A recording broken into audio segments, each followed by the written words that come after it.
think now.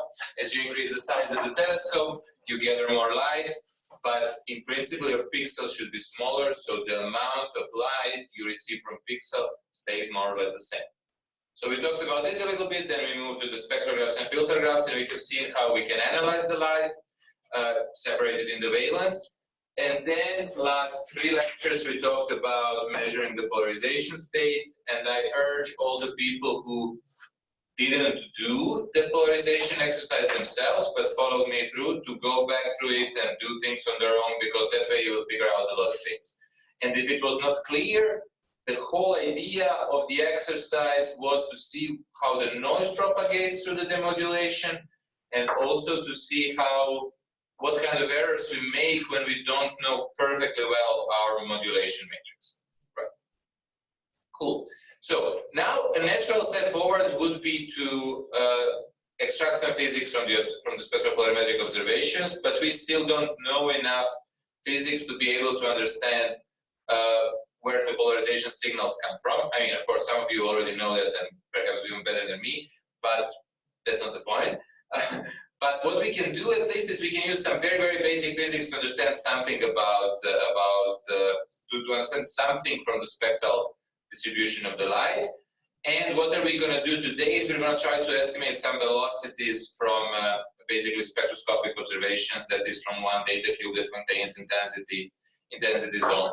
To make things a little bit more instrument-oriented, what I'm going to do is I'm going to go from the scratch, which is I'm only going to take the cube, and then except for estimating the velocities, what are we also going to do is we're going to try to compare the observed spectra with the atlas, and we are also going to try and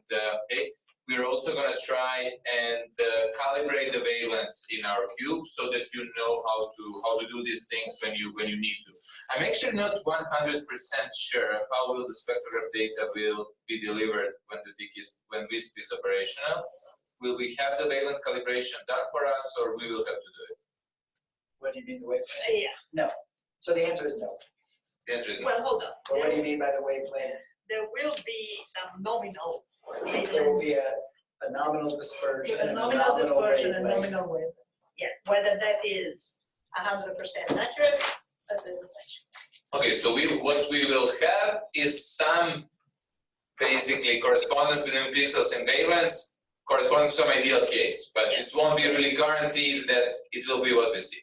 Correct. So if we really want physical stuff, we should do it. We should recheck it on our own. That's perfect, because I think in this example that we have now, we also in the FITS file in the data we have something, and then we will see how close we get to it when we do calibration ourselves. So that's very nice.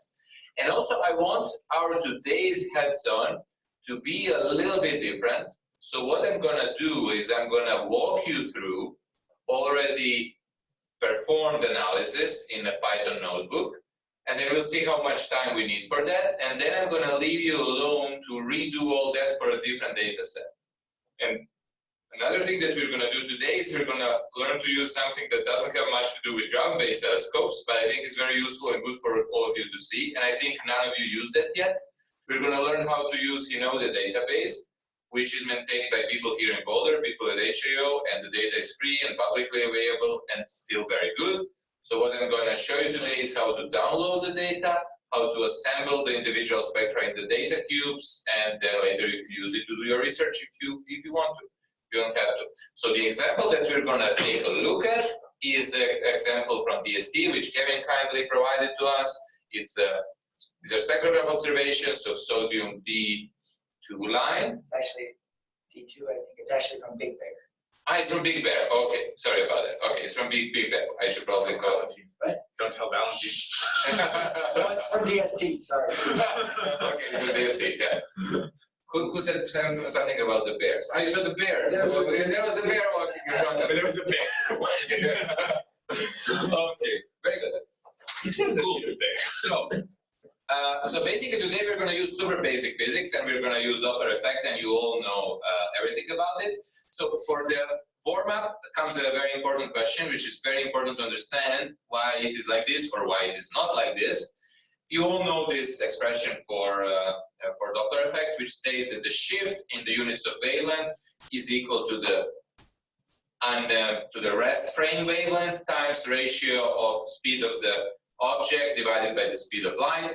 And then if object is moving toward us, which is nicely depicted by this train here, we will see spectral lines shifted toward the blue. If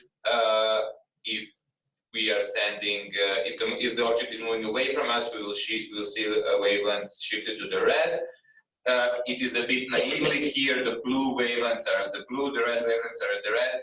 All the spectral lines at all pieces of, at all the parts of the spectrum are shifting back and forth in the same manner. An important question is here. Let's say that you want to measure velocity with 1 km/s precision. Okay, so a plasma is moving 1 km/s with respect to you. What kind of spectral resolution do you need? What would you say from the top of your head?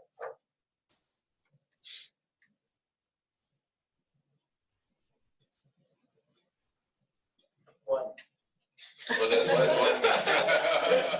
One. Well, and you define what spectral resolution So is. spectral resolution is basically lambda 0 over delta 1.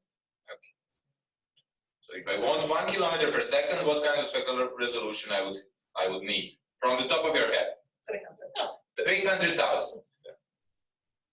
However, that's An upper limit. an upper limit or a lower limit actually, because when you do you know any spectrograph which really has 300,000, which we routinely use?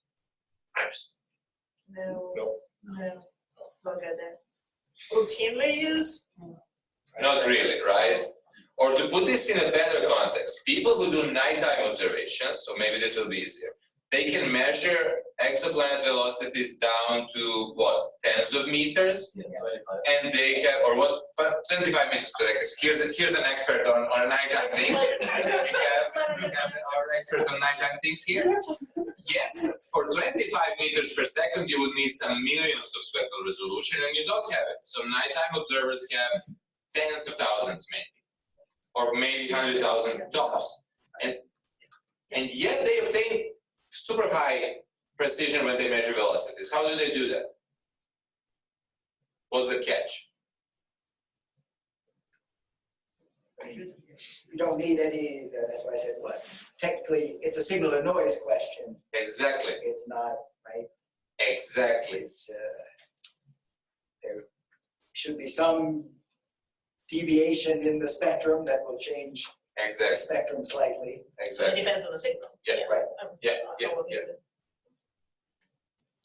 Yeah. So the point is that we won't use only one point to measure the shift. We will look at many wavelength points, and we will see the points that we see some measurable shift.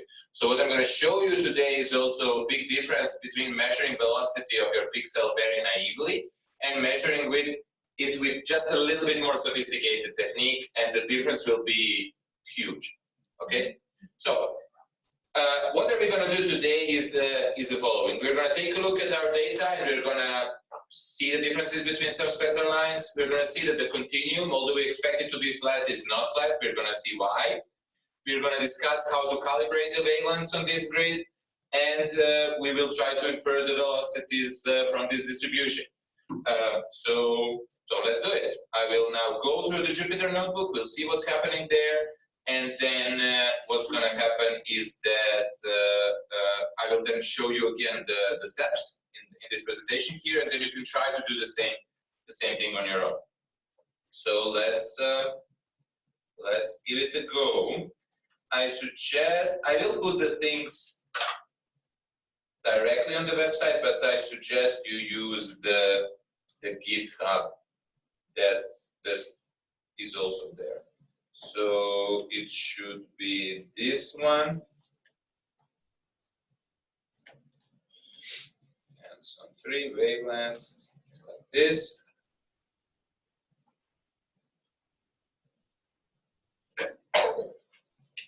Okay, so this thing looks like this. Maybe I can zoom it a little bit more. Okay, something like this looks better. Cool. So, as always, we start the analysis by importing things that we want to import. and that's nothing new. So what I'm going to do first is I'm going to load this FITS file, which I'm reading from the local place, which you can download from the Google Drive on the web page of our course. And one thing that I'm going to do is I'm going to print something called the header. Okay, so each of the data cubes in the FITS file, and some of you are very familiar with this, and here we have one data cube which has dimensions 512, 256, 120. Each of these data cubes, I don't know how to call them, arrays, in principle should have a header accompanying it. And header contains something which we call metadata, and this is some sort of information about your observation. And in principle, header is very nicely organized, so you can basically, it's more or less self-explanatory. So it will tell you from some very, very basic things, like what are the dimensions of your axis, which is n-axis 1, n-axis 2, n-axis 3, date when the file was created, down to some more detailed things. So here it says the exposure time is 0.02. Is this for individual frame and then they were stacked, or this is really an individual frame? I think that's for the individual spectrum, right? Yeah. Okay, so you have starting time, end time, and one thing that is gonna, be important for us here is the so-called grating wavelength, which should in principle tell you what wavelength this observation corresponds to, and we're gonna have. I think the wavelength, that one down there tells you CR val 1 and wavelength. Yeah. They're the same, but Yeah, and I've seen other ones where the grading wavelength it's different. is different. Something completely different, huh? Yeah. Okay. It's Then, for camera 1, and if you're observing, maybe the data cube is camera 2, so. okay, makes sense. So basically what we want to pay attention here, and I guess something similar will happen with the DKeys data, are these 4 keywords here, and I'm not 100% sure that in DKeys data they will look the same, but these are the ones that, actually these 3, from these 3 we can get everything that we need. Right. Is PIX1, which is pixel position of the reference line center. So your line of interest, where your wavelengths are centered, is at 202 pixels. So obviously it's not centered, but it's our reference line is there. Then C delta 1, which is angstrom per pixel, tells you which wavelength interval your pixel corresponds to. Right? We talked about this basically before. So this is sampling. This is not resolution. This is how fine in how small chunks I'm dividing my specific intensity. And then finally we have the reference wavelength there. So in principle, from these numbers, from the pixel coordinate of the wavelength, 5889.95, blah, blah, blah, and this angstrom per pixel, we should be able to reconstruct the wavelength for our grid, right? However, we're not going to do that. We're going to use a little bit more brute force. Not brute force. We're just going to basically check it and do it on our own, right? So let's, for start, extract the data and put it in this array here called spectra. And actually here, basically you never know how this is organized. So what I usually do, I just blindly plot an image where I assume that the last one is wavelength, and here it turns out that it is indeed wavelength, right?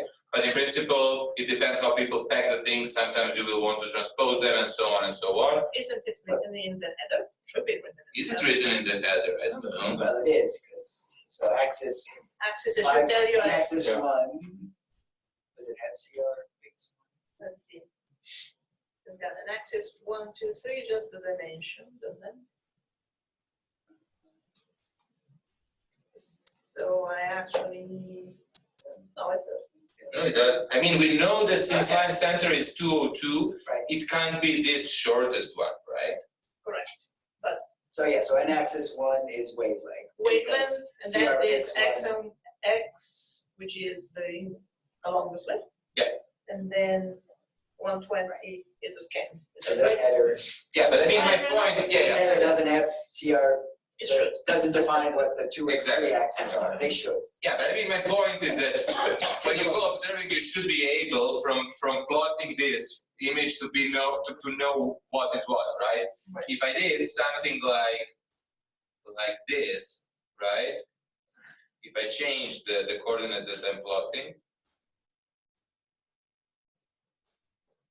I will get something else. I will basically get the spectrum, and you see that this is not your image, so you know that 0 is not that.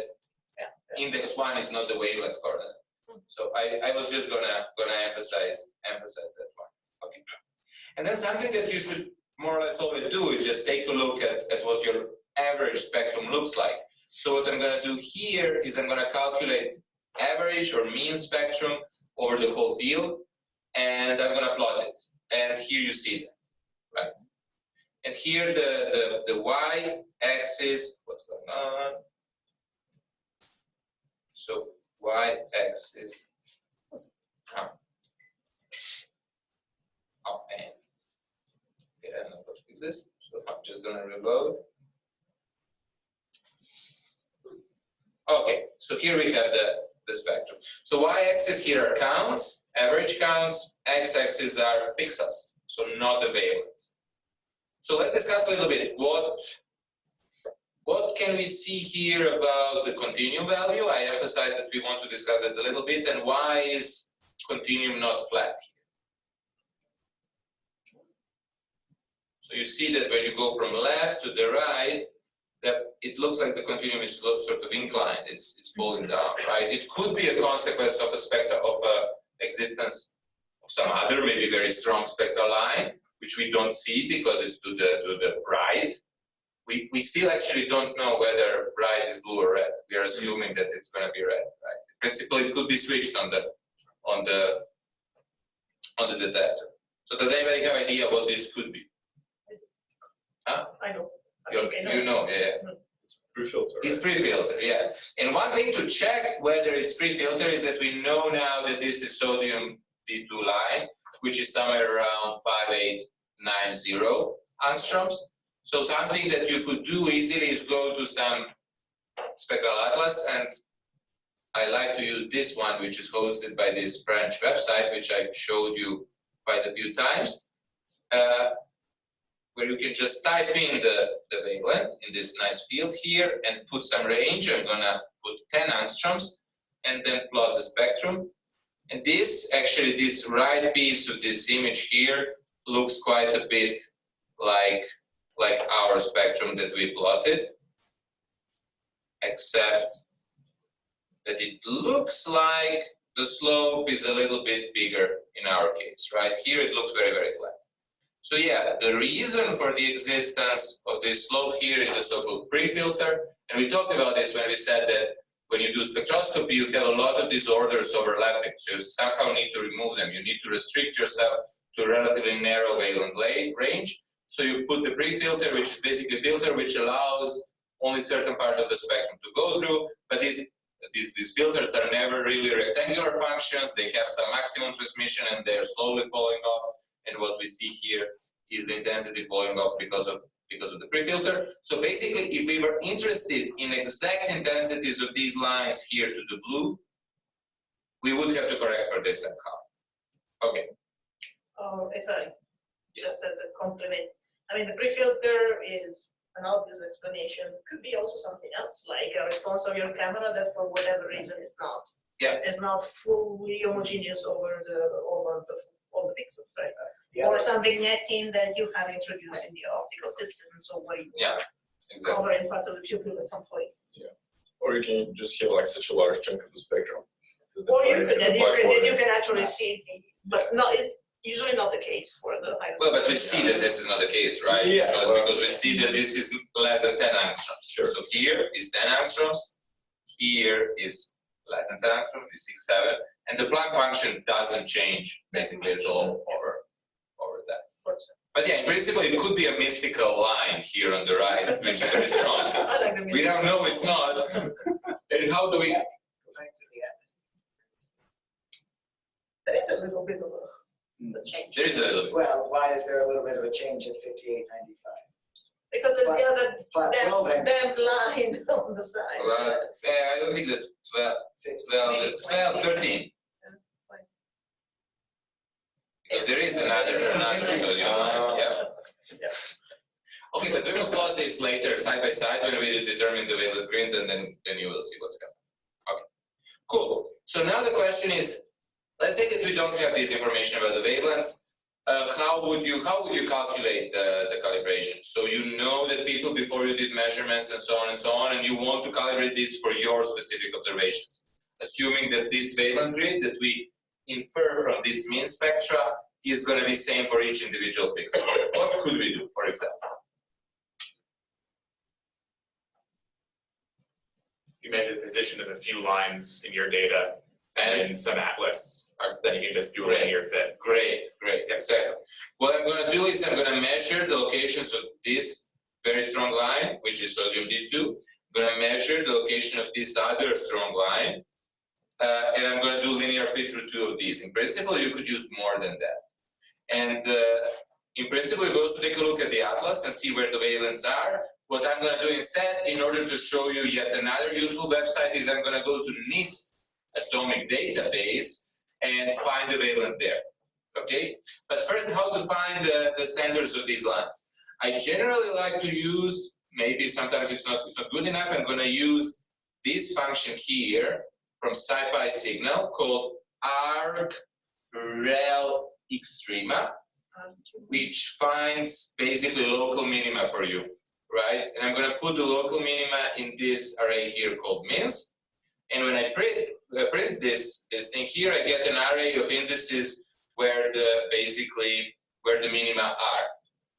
And then a convenient thing to visualize that is to just multiply them with roughly the magnitude of your spectrum, which is here 7,000, right? So I make another array which has all the zeros, which has number of wavelengths equal to my spectrum. I multiply the ones which corresponds to coordinates of my minima with, actually I assign them value of 7,000, and then I plot them. And then on this plot here, I really nicely have basically, pinpointed the location of all the minima. If you wanted to be super precise, you could do another step further. You could find this minima here, right? So I want this one corresponding to sodium D2, and this one here corresponding to whichever line it is. We're going to take a look now which line this exactly corresponds to, and we could do some parabolic fits around there to get exact values on sub-pixel precision. And this can be important for some things. I'm going to demonstrate that later. Now I want to go through this relatively quickly, so I won't do that. But if in the homework you get a problem, you can spend some more time doing this more precisely. Okay.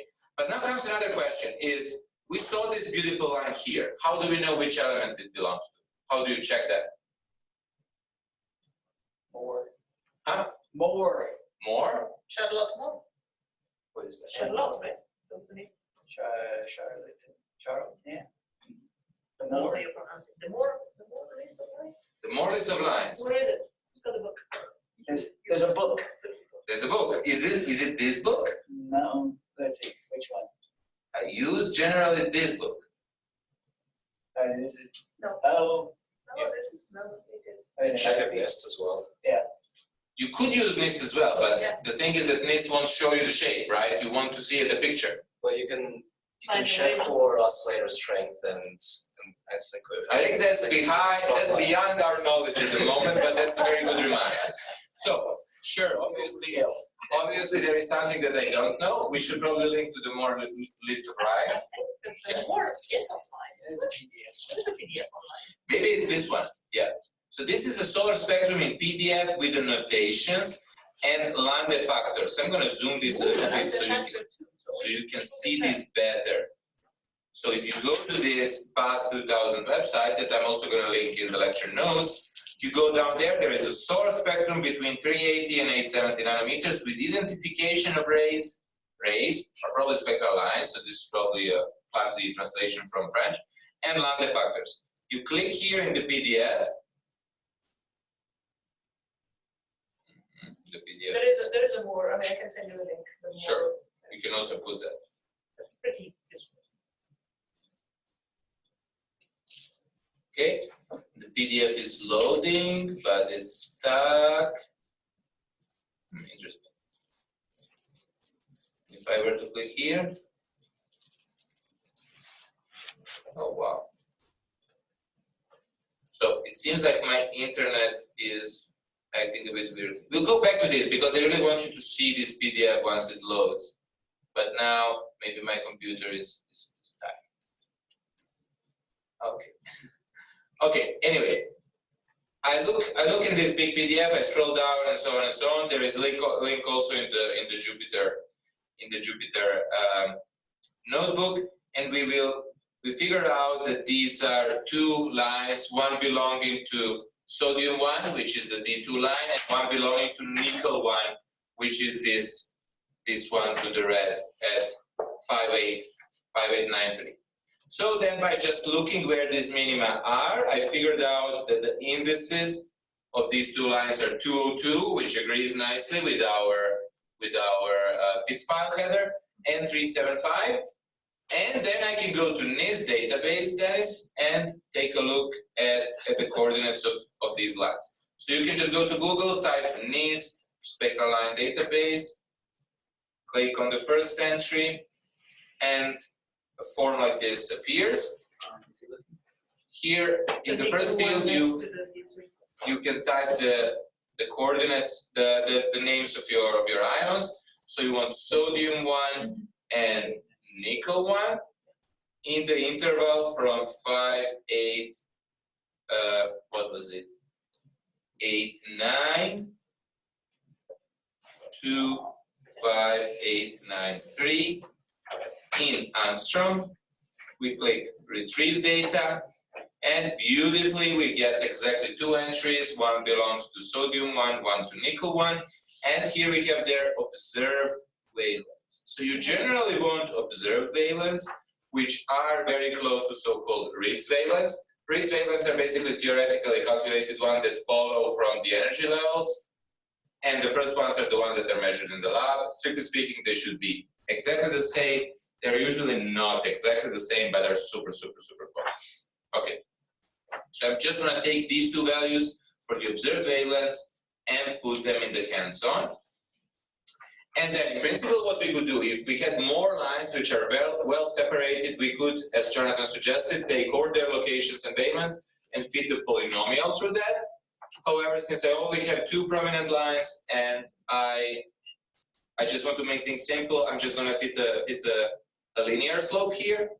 And so what we do is we just calculate the slope and intercept. Okay? And here in the slope and intercept, I can calculate these two and print them, and beautifully we get this dispersion grid here, which is 0.01693. In the original FITS file, it was 0.016857, so quite close, quite nice. And maybe if we fitted to find the locations of minima of the spectral lines with higher precision, we would maybe even get closer to what says in the FITS file. However, I can then create a new array called LL here, okay, which is going to have the dimension equal to my number of valent points. I can calculate from the indices of pixels. I can calculate the slope and the intercept, and now I basically obtain this array LL, which tells me my valent coordinates for the whole array. And now we want to compare that with the atlas. So I generally, because I'm lazy and I really like this online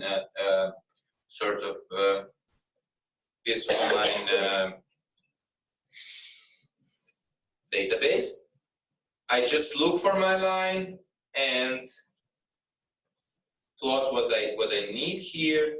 And then if you click on this button here, which says results in ASCII format, it's going to open a nice table for you, which you can just right-click and save as the TXT file, and then you have your spectra. And that's very, very convenient whenever you want to compare your observations or your calculations or whatever with some sort of solar spectrum. This one is not insanely resolved. I think that the spectral resolution of this instrument was like 400,000 or something like that. Oh, which one is this? The Atlas. This is the Jungfraujoch. Yeah, but it's still more than enough for what we want to do here. So here I'm loading the Atlas from a file, okay? And we see that for this small chunk of 10 angstroms, the atlas has like 5,000 entries. That's because they resampled it to very nice samples. And then what I'm going to plot here is I'm going to plot the atlas value normalized to the maximum of the atlas, and I'm going to plot our mean spectrum normalized to the maximum of the mean. And then when you look at the comparison, it's actually quite good, at least regarding with at least talking about the locations of the line minimum. Okay, not bad. Now, can somebody tell me why this nickel line seems to agree very well, and the sodium line seems to agree very well, but for example, these lines here on the left are much stronger in our spectrum, which is orange, than in the atlas spectrum, which is blue one.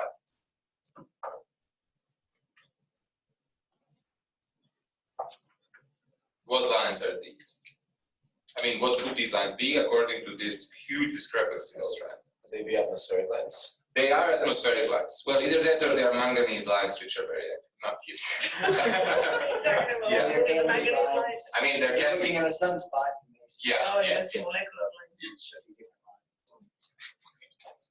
But actually, if this PDF loaded, as it didn't, which I don't know why, probably my internet is really bad, but people can try on their own computers to load PDF from the Atlas web page and see what happens in there. You will see that these are actually atmospheric lines. Cool. So the point is that now we have this array LL, which contains the wavelengths for our spectrum. So let's now go through the cube and calculate the velocities for each pixel. So how are we going to calculate velocities? We need to find where our lines are and to compare it with the rest wavelengths, and basically from there we get the velocities. So what I'm going to do here is I'm going to create two new arrays, VNA and VNI, which are going to correspond to values of the velocity inferred from sodium line and inferred from nickel line. And what's the simplest thing that I could do? Well, I can just set some ranges for my two lines, go search in these ranges, find the minimum values, and say, okay, this is where my line cores are. And if my line core is shifted a bit, it's going to be at another pixel or another pixel to the left, to the right, and from that I can get the shift. Okay, so I'm going to define this very simple function here called calculate velocity, where I provide a spectrum, provide a wavelength grid, provide left and right borders, so where the code should look at, and I provide the center wavelength. And then what do? I just say, okay, the pixel where the minimum value is this function called NP argmin for the spectrum between left and right. And then the velocity is going to be the velocity coordinate of the minimum, which is the wavelength point with the pixel at minimum plus left, right, minus center wavelength, divided by the center wavelength. So this here is delta lambda.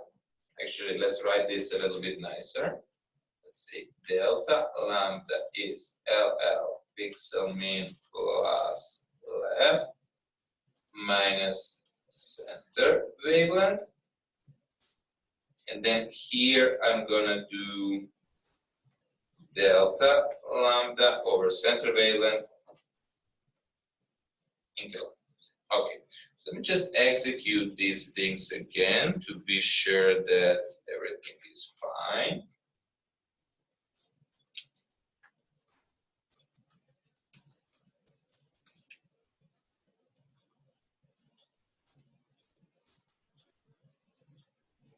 And then what I can do is, knowing where my cores were, remember where the cores were, they were at 202 and 375, I can just look, I can go through the data cube, calculate velocity for each of these, right? And do what? What am I doing here? I'm running the spectra.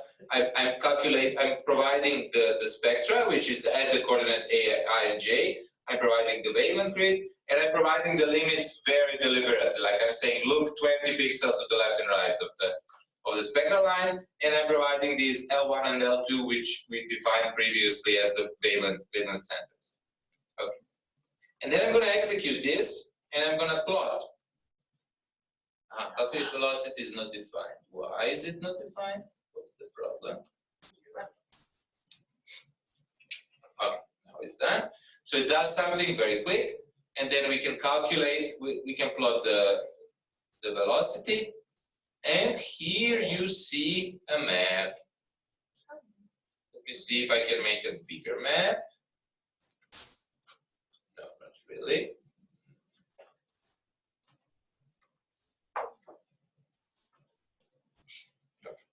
Well, anyway, you see a velocity map, which in principle has nothing to do with the original intensity, right? We obtained this one coming from by looking at the lines themselves. So we really needed the wavelength information. And I can repeat that now for the other one, right? So here I'm doing the same, except I'm plotting the nickel map from the nickel line, and it's going to look something like this. This is really, really miserable. So the resolution is pretty bad of the map, I mean. And the reason for that is that we are using a very primitive method to find the minimum. So we are literally saying it's either this pixel or this pixel or this pixel. And these lines themselves contain very few pixels. So basically my resolution of my velocity here is going to be a resolution that corresponds to 1 pixel, which is very, very poor. And that's why I only have few different values appear.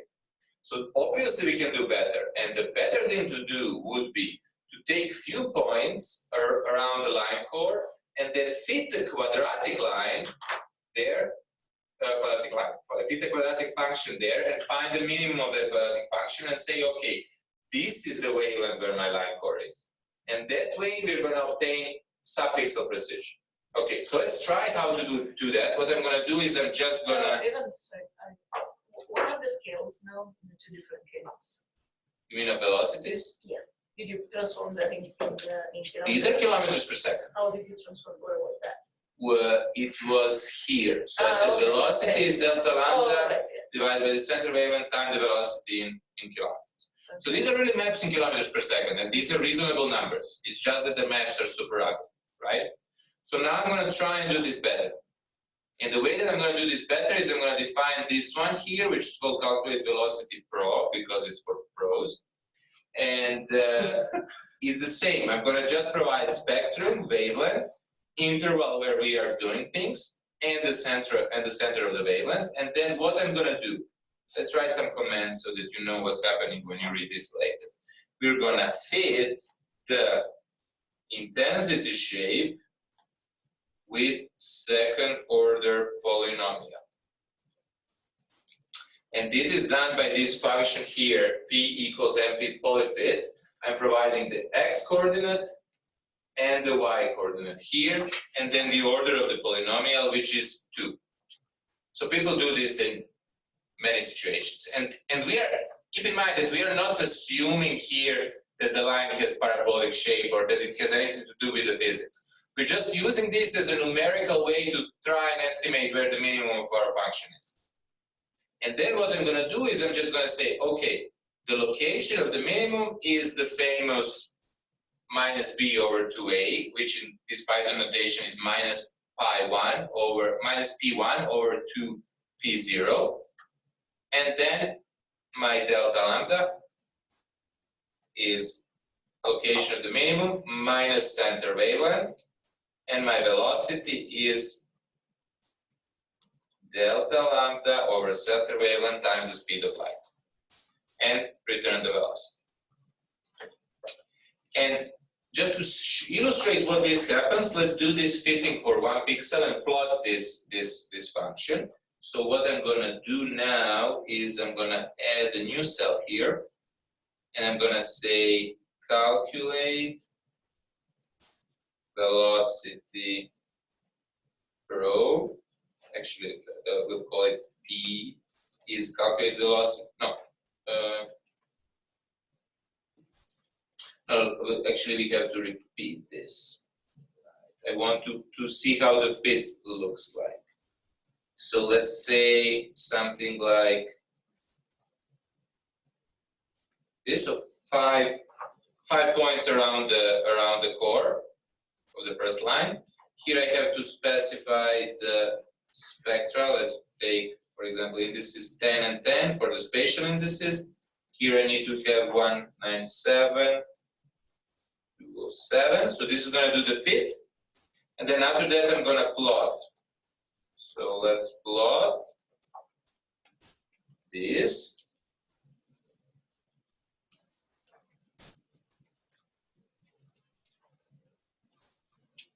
And let's plot the fit. Bigger. Oh. Plot this.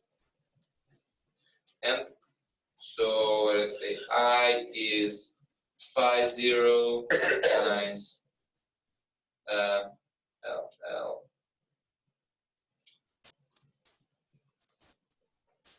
squared plus phi 1 times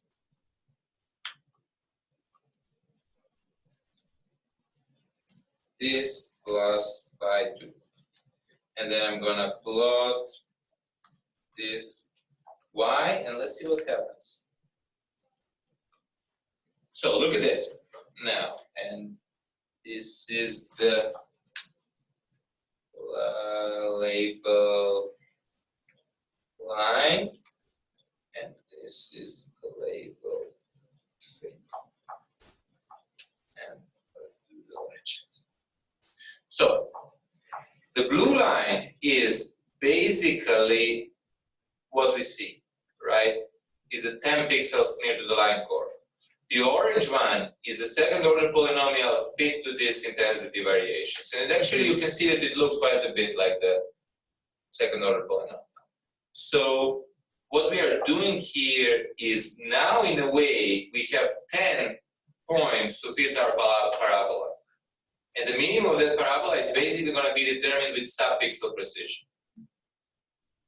And in principle you could systematically study this with some data set where you know velocities, to really see how your sampling and your spectral resolution are going to influence that. And I spent a lot of time arguing with Francisco this morning when we were having breakfast about what's actually important and how you need to do this. But the point of the exercise is to show that with this, you're going to get now much smoother and much nicer maps. So now what I'm doing is I'm running these calculated velocity pro for each individual spectra. Now my intervals for valence need to be a bit smaller because I need to ensure that I'm close to the line core in order to really have some sort of polynomial shape there. So for the sodium line, we're going to run it for 5 points around the line core. For the nickel line, because it's much more narrow, I'm only going to run it for a few points around the line core. And we're going to do that. And now when I run this, you will see that this calculation, which you can see from the start here, is going to take some more time, but as you see, it's already done. Now we plot the velocities, and the velocities now look much nicer, right? So the map is much more smooth and much better. I mean, better in a way. It looks more reasonable. Something that I would actually do here is probably I would subtract the mean value from the map in order to make it centered at 0. I have a double. Yeah, I have double that. Fix that. Which doesn't change shape a lot because we sort of normalized we calculated our wavelengths to correspond to the rest wavelengths. And then you can do the same for the nickel line, and it's going to look something like this. Okay. So this is not the best way, but it's still quite a decent way to get some ideas of the velocities that you get there. Of course, if we had some huge velocities or something like that, we wouldn't really be able to see what is going on. Yeah, maybe in this scale it's nicer, but this is basically how velocities in this chunk profile. Keep in mind what we did here was we assumed that the mean spectrum of our observed patch is 0, right? We compared them to 0 wavelengths. So if our patch had any systematic movement because of anything, we are not obtaining the the absolute velocities. We are sort of calibrating ourselves here, assuming, okay, our scene that we are looking at as a whole is not moving, which might not be true, right? If you have a very small field of view and something weird physical is happening, the net velocity of your scene might be positive or negative with respect to you, etc., right? But there are ways to instrumentally have absolute wavelength calibration, right? Like, for example, with these late frequency comps or something like that, which we won't have in the Dickiest. So basically, you'll have some rough idea, and probably you need to understand from the context what your velocities, for example, are. But you should be able to do that because you will always look at some specific pixels and say, wow, look, this pixel is 10 kilometers with respect to the average, and that's very interesting for me, and I'm looking at that.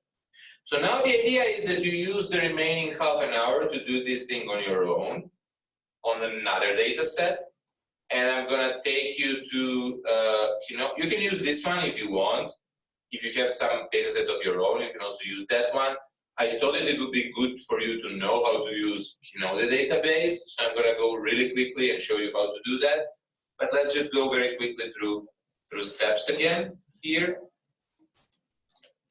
So what we did is we visualized our data, we took a look at that, we calibrated the wavelengths using NIST. Here is a link to NIST in the slides.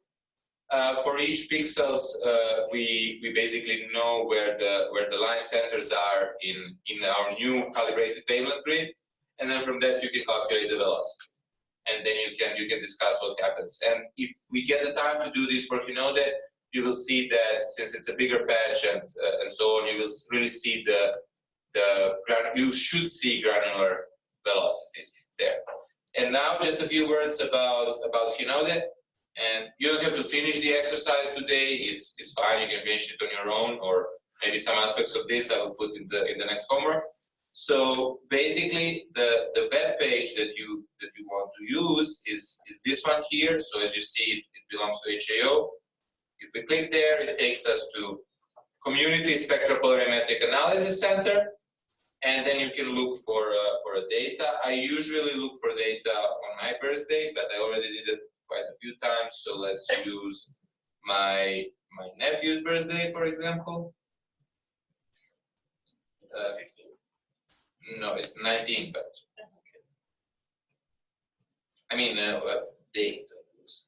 So let's say 1 day interval, dates, and here you see basically context images, right? The web page might ask you to register, but that's just the pro form. You just say I'm CU student or Montana State University students, etc., and they provide you the access.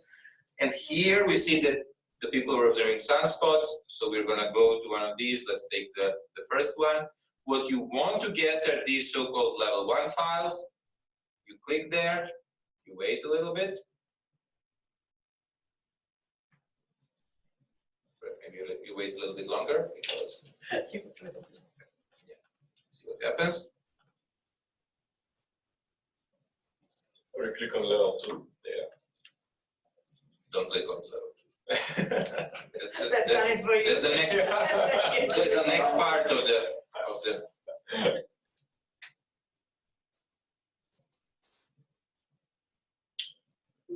This is interesting. What is happening with my internet? Are other people? Did anybody try to do access? Okay, there it is.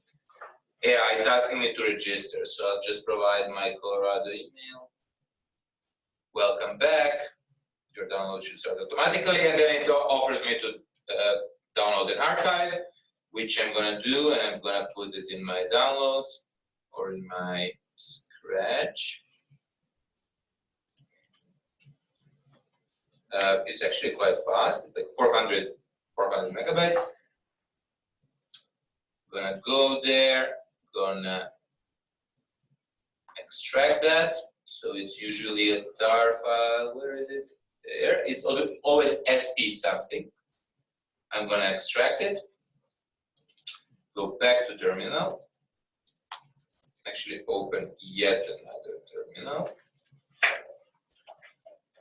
Go in the Scratch. Go in the SP folder, and then there is this whole chain of folders that you need to enter. to finally see your data.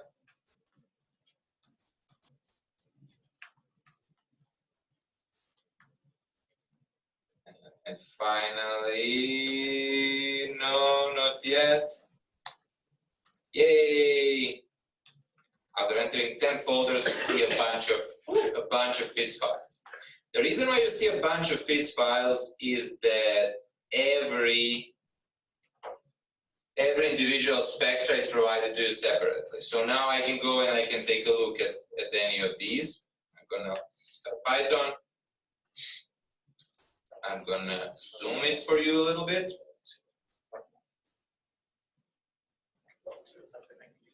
I'm gonna import FITS, from Astropy IO import FITS. And I'm gonna say test is FITS open any of these really.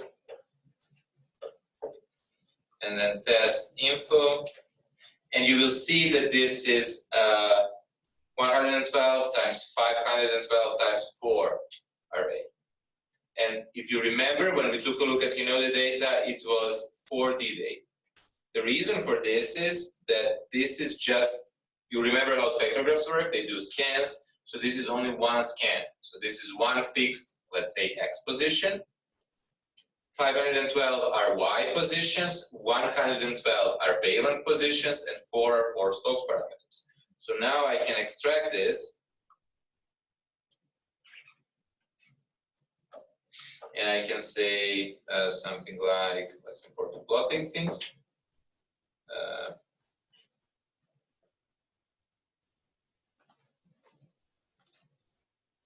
And then I'm gonna say something like this. And then we can do PLT image show, Stokes shape is, how is it organized? It's organized 4, 5, 12, 1, 12. So I want one Stokes parameter. So what I'm going to do is image show Stokes, let's say first one. And then it really does, okay, let's do it transposed so it will look bigger. It is really a typical spectrum how it looks on the CCD. Okay. So now I'm going to show you very quickly a routine to pack these into one. If you are impatient, just use the previous cube. If you don't have it on your computer, just scroll back, go to one of the few lectures. There is a link to download it. But in the Git files that are on the web page, there is a very simple routine called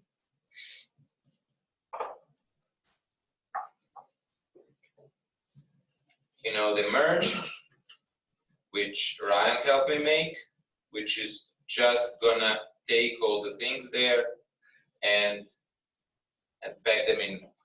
Basically, it's gonna make the list of your files and pack them all in one cube and arrange them by their name, and the name corresponds to the time. So the only thing that you need to do is you need to decrease slit size to 512, and this should work. Once again, the people who don't want to go through this can just work all this time in the cube that is provided online. And then if you say something like Python, I know the merge, and okay, so it's written for Python 2, so we want this print here. Print.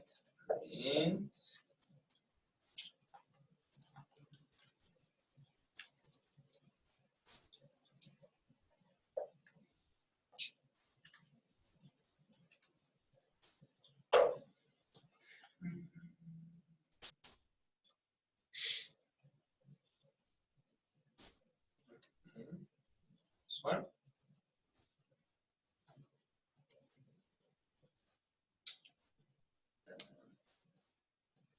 What what's the argument number? So we need to know the number of the files in our package, but you also don't have to pack all of them. Let's just pack 200 for start. The total number is 865. And it's saving it to, sorry, you need also to provide the output. Okay, so you can interrupt this. Let's say Anson bits. And then you need to give it some time.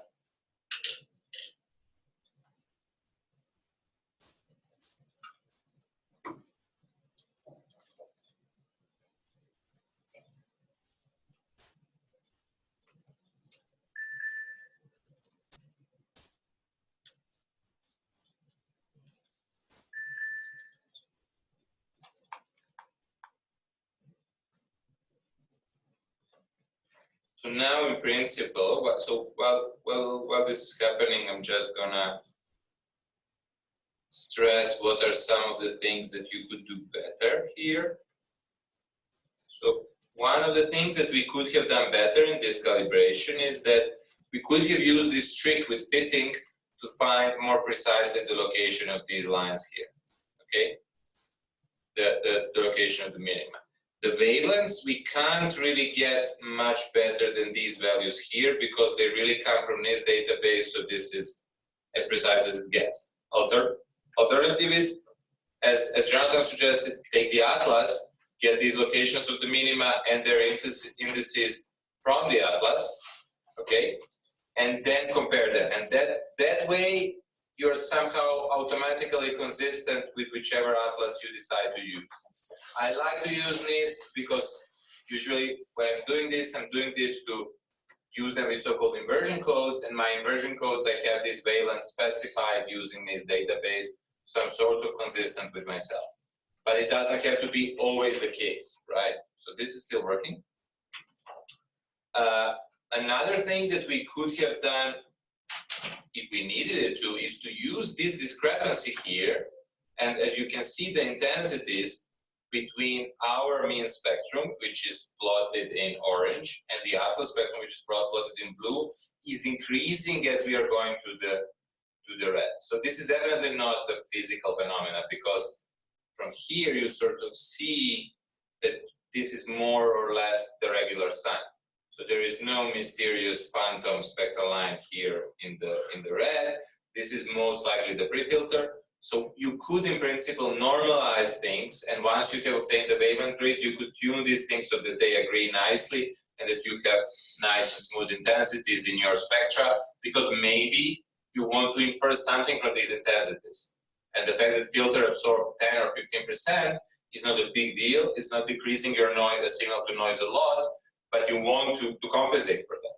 Of course, the simplest is just to have some calibration done before this, so that you know how your filter looks like, and you just divide it. Okay. Another thing which is not maybe super obvious is that we can combine these two things. So we can find the indices of the minima of the central of the set of the spectral lines, and then provide these indices here for this second value, for this second function as the center. So then, if I didn't have fixed left and right borders, but the left and right borders were different for each line, I would have a more symmetric situation here, and I would always be fitting exactly. You see what I mean, right? So this is also something that you can do to get even better velocity. Okay, so this here is done. So what I'm gonna do now is I'm just gonna see if my hands-on fits looks as it should, and then I'm gonna shut up and I'm gonna do these things very slowly, so people who want to do things on their own can do things on their own. The other people can look at me and ask questions. Yes, Kevin. So that fitting process, right? That explains why it doesn't matter what the spectral resolution is. Exactly. Because if I have some profile, assuming there's not other stuff around it, no matter how much I smear it, the minimum will always stay in the same place. 100%. Yeah. The minimum will get shallower and shallower, and the signal to noise you need to find that minimum it gets harder, but yeah, Yeah, exactly. But you're assuming the line is symmetric.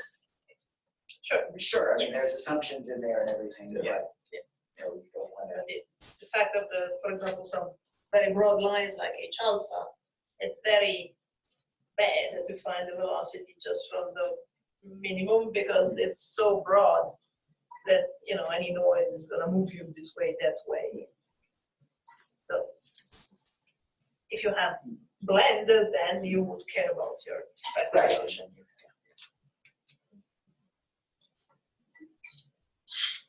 So you see that there is a cube now, which looks like something that we want. Oh, it actually assembled the whole cube. Okay, I need to fix the code so that you can provide your own number.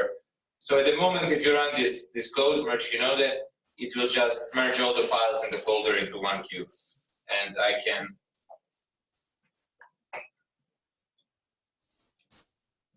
sort of show you if it looks correctly. So.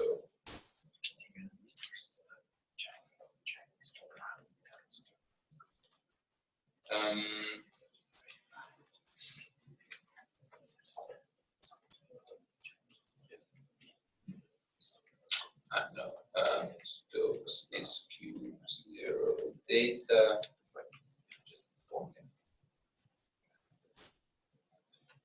Yeah, looks good. So there is a nice sunspot here, and now I'm gonna stay quiet and I'm gonna go through the Python notebook, repeating everything with this specific file. And the people can ask questions or whatever works for you.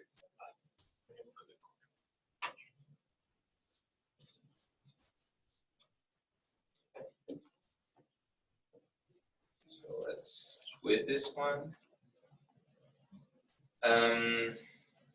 Shut this down. Just copy.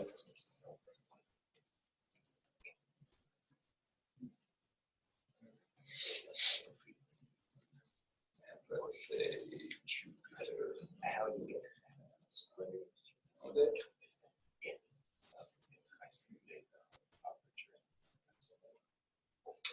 Okay, so now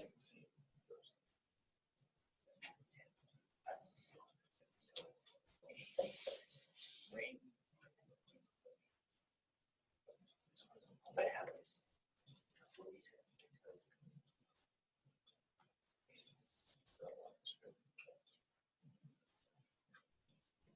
so what I'm gonna do is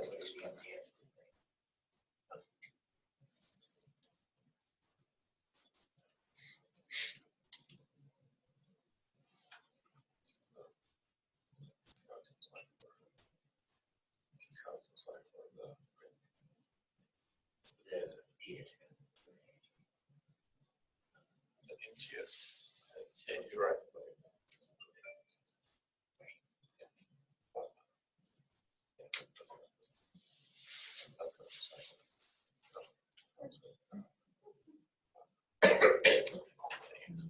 So you should have, not sure why.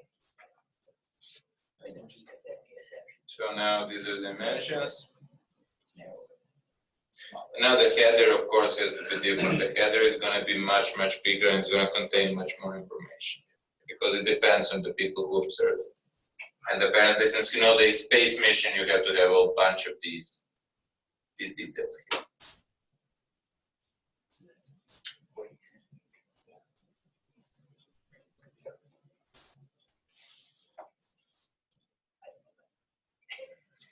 I don't know. What did you get? I don't know, what is this? Need to get some faster. You need to- why you need to- No, it's- I don't know. You're looking at shocks. People who are working with the data, keep in mind that you have one more coordinate, that you have Stokes, and we only want intensity at the moment. So here I'm going to just cut and take Stokes I. And here is the image. Okay, it's still a pretty good telescope. Yes. Here is the spectra, right? Very conveniently, I only have 2 coordinates for the minima. And now I have to scale by what, 40,000? It's not going to be 512, it's going to be 112. and here they are. And now my wavelengths are different, right? Now I can go to this, type iron one. So I know that these lines are around 63.0, so I'm going to calculate, I'm going to look at this range. It's going to come up with exactly 2 lines, very nice, very convenient. I'm going to take these values from here. This 0.8 doesn't really matter, but let's be consistent.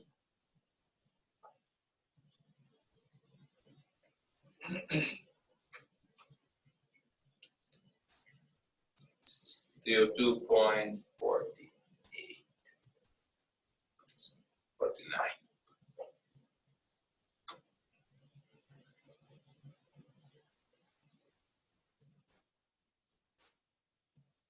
What are the coordinates? The coordinates are 29, 75. So here, since we have few wavelength points and so on, here we should have really taken the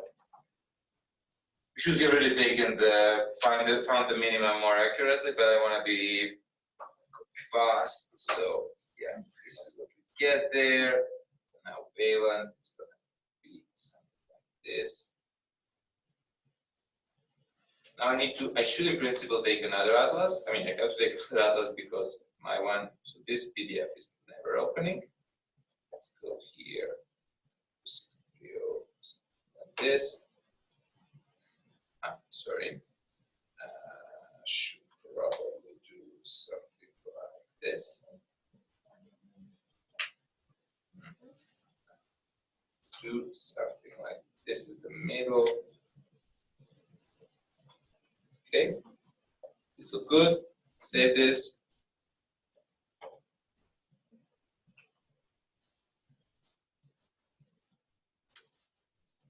Look, I already did it at some point. Good.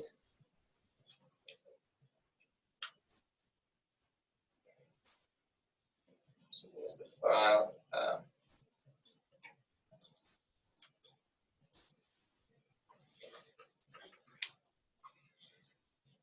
Shape. Okay. Plot. Not the worst.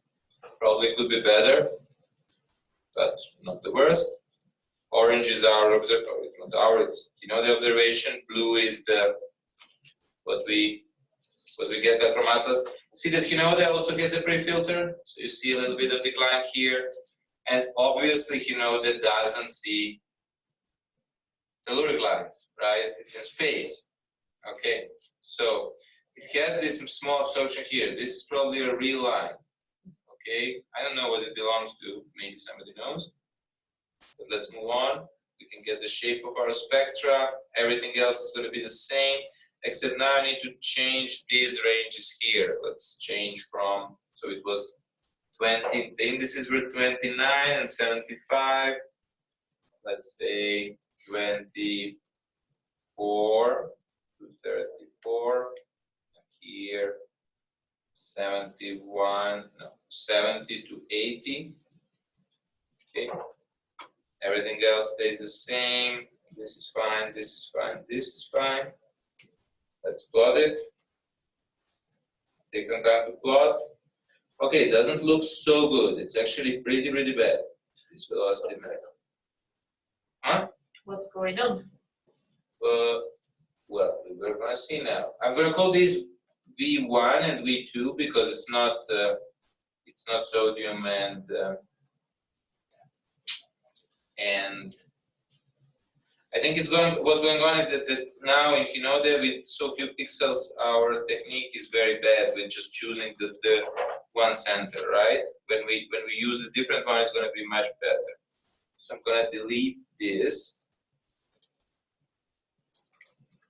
I'm going to use this function here. Okay, we can delete this. This was just an illustration. Right, and here I'm going to calculate the names V1 and V2. V1 and number 2, I put the numbers. And also, okay, so here in the image, we want to have the one, right?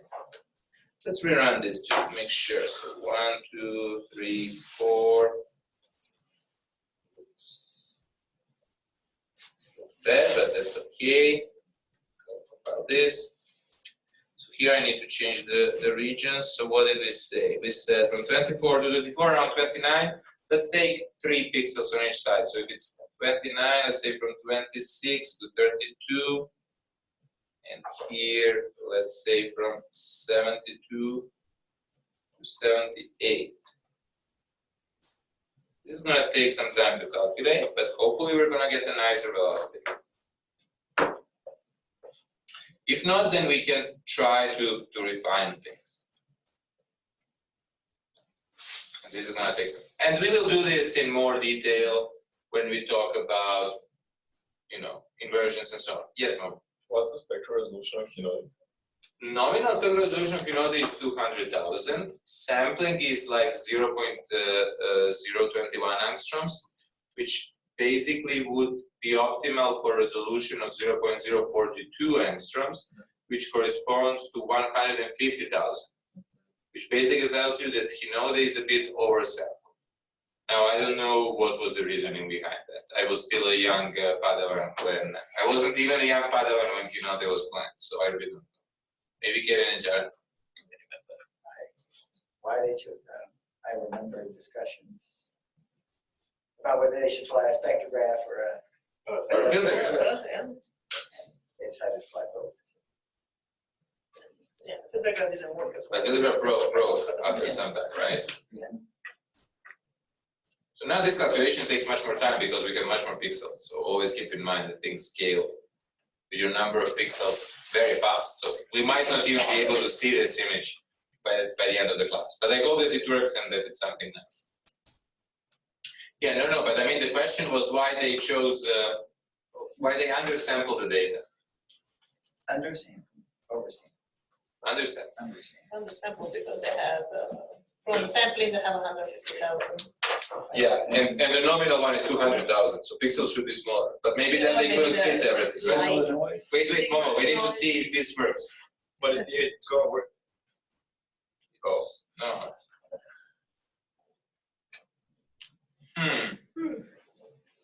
Yeah, I mean, because if you have 21 million angstroms sampling, this gives you like 1 kilometer resolution of the velocity. So if you don't interpolate between them, you're gonna get something suboptimal.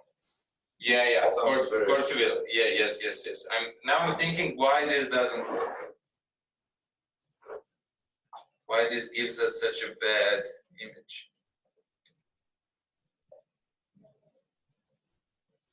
Oh, because you're Because I'm doing something which doesn't make sense. Okay, this also doesn't make sense. Interesting.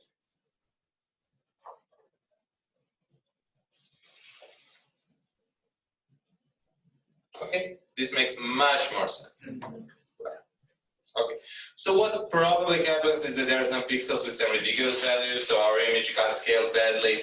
But then if you restrict your velocities to some reasonable values, you can see this. And now maybe if we zoom a little bit, maybe we actually can see granular motions here. So I'm only gonna plot first 200 pixels. Yeah, and this looks a little bit more like granular things. When I talk to you about inversions, we will see that when you have really high resolution observations, you can literally see granules where the velocity is going up and intergranules where the velocity is going down, and it's going to be much clearer. Actually, you know that, although it's a very nice telescope and it's pretty good for stuff, to really see things here, you would have to spatially deconvolve the data. And if somebody has the time, I think if you deconvolve the data, it would be a nice extra points for the course. Deconvolve this data and then look at the velocities, you would see the larger span, and you would see maybe better resolved granules in that case. And it requires some work because you need to go through the papers and so on to find the PSF of Hinode. Then there is some work to properly do the deconvolution, but it's very rewarding. Okay, any questions? Okay, no questions. In that case, next Tuesday we're gonna have Jana Coetzee from NSO tell us something very DKIST related. So she's gonna tell us more about the telescope itself and about the so-called instrument performance calculator, which is a piece of code which allows you to estimate how your instrument will work and what it will do. And then that should help you to sort of figure out how your observations could look like and what kind of observations you need to make to answer your scientific question. After that, we are moving to the next part of the course. We are moving to actually to modeling and inference. So we're going to see how to connect these observations to physics that happens behind that. And for that, we're going to have to learn about radiative transfer, about the microscopic processes that are happening there. We're going to learn a little bit about the fitting, about inversions, and some other things. And this is also maybe a good moment to announce, if the people online are still with us, that on 20th of April. Yeah, we have the next workshop of the series of preparing for the GIST that will be centered on polar inversions, well, Milne-Eddington inversion, which is the baby step of polarimetric inversions on real data. So there will be a little bit of theory and then a lot of hands-on, and how it gives you the Stokes data from Inode, and you get out the magnetic field. Magnetic fields and velocities, and the full magnetic field vector. The idea is actually to use ground-based data, because those are the closest things that would be to DKIST. Hopefully DKIST will be better, but some certain sources of noise are the same, including the seeing. I don't know if you could be interested. Is there something that you would like to come to, or? Maybe. Yeah. So you are an astronomy and ASP student. Aerospace engineering. Oh, okay. I don't know. I mean, you're a student. You're welcome to come. Yeah. And we will have to put you on the list and do the proper bureaucracy. But I don't know if it is of interest or not. It is related to what he will be doing in the next. Sure, it will be very connected. And actually, I should probably just send it to the whole college 2020, because we have the students from Boulder, we have the students from online, and we have the students from online who are just following it casually, so to speak, who are just sitting in, but they might be interested in the workshop. I think I've sent it to most of the, say, typical solar physics students. Somebody like you probably is not on my radar. I will forward it to my class email. Okay. Okay, very good. See you all people on Tuesday. Have a good weekend and stay warm if you're in Boulder. What if I want to be cold? I like to.